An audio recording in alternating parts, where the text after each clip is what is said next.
लढाई काय असणार आहे? डॉक्टर बाबासाहेब आंबेडकरांनी एक आदर्श असं संविधान या देशाला दिलेलं आहे आणि त्या संविधानानुसार या देशातल्या प्रत्येक नागरिकाला आपल्या मूलभूत अधिकारासाठी लढण्याचा आणि वेळ प्रसंगी मूलभूत अधिकाराचं रक्षण करण्यासाठी कायदा हातात घेण्याचा अधिकार आहे.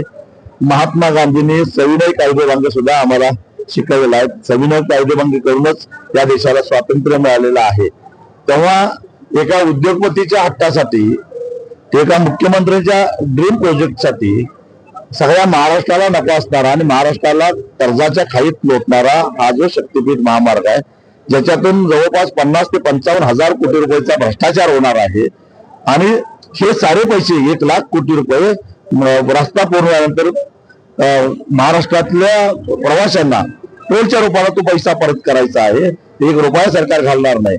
मग यांना राजकारणासाठी म्हणून, पुढच्या निवडणुका लढवण्यासाठी म्हणून महामार्गातून पैसे काढायचे, तर त्याची गरज नाही आहे. तो समांतर असणार, त्याला समांतर असणारा सध्याचा प्रचलित रस्ता जो आहे तो क्षमतेच्या केवळ 25% चालतोय. हे सगळे रेकॉर्ड आता उपलब्ध आहे. त्यामुळे हा असा हटवादीपणा जर काय करत असतील तर ते आम्ही चालून देणार नाही. आम्ही वेळ प्रसंगी कायदा हातात घेऊन हे षडयंत्र मोडून काढू. हो, एक तर पहिल्यापासून असहकार म्हणजे ड्रोन न सर्वे करायला येऊन देत किंवा माती तपासायला यंत्र येऊन देत, ती खाजगी कंपन्यांचीच असणार. त्याला आम्ही आमच्या शेतात येऊन देणार नाही. आले तर मग त्यांच्या मालमत्तेचा जबाबदारी आम्ही घेणार नाही. त्याची मोडतोड होऊ शकते.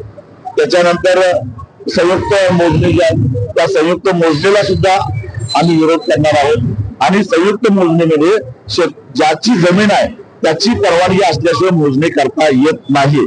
त्यामुळे कायद्यावर होत नाही, आम्ही त्याला विरोध करणार आहोत. हो, अनेक वकिलांनी मला सांगितलेलं आहे की काळ्या आईला वाचवण्यासाठी तुम्ही एवढं सगळ्या सत्तेला अंगावर घेताय, व्यवस्थेला अंगावर घेताय, तर तुमच्यावर केसेस झाल्या तर 1 रुपया सुद्धा न घेता आम्ही तुमच्यावर केसेस चालू, असं अनेक वकिलांनी आम्हाला सांगितलेलं आहे. आता 25 जून पर्यंत हरकती घ्यायच्या, त्या हरकती आम्ही घेऊ. त्यानंतर 9 जूनला एक प्रचंड मोठा मोर्चा काढून आम्ही इशारा देऊ आणि त्याच्यानंतर मग प्रत्यक्ष कृतीला सुरुवात होईल. अशाच नवनवीन अपडेट्ससाठी डिजिटल कोल्हापूर चॅनेलला सबस्क्राईब करायला विसरू नका.